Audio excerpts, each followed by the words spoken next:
Like and subscribe, and ring the bell to join us for more adventures.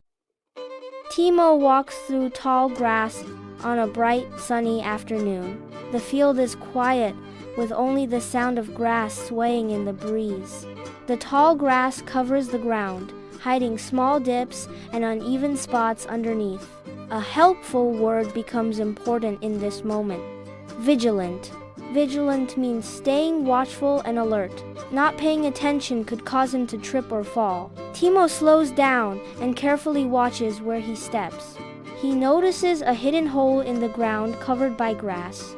He steps safely around it and continues walking. Timo remembers that being vigilant means staying watchful and alert, and that careful attention keeps him safe wherever he travels next. For more cartoon stories and advanced English vocabulary, and to build the skills you need for exam success, visit vocabcartoons.com. Cartoons, quizzes, and games that help you learn fast. Start free.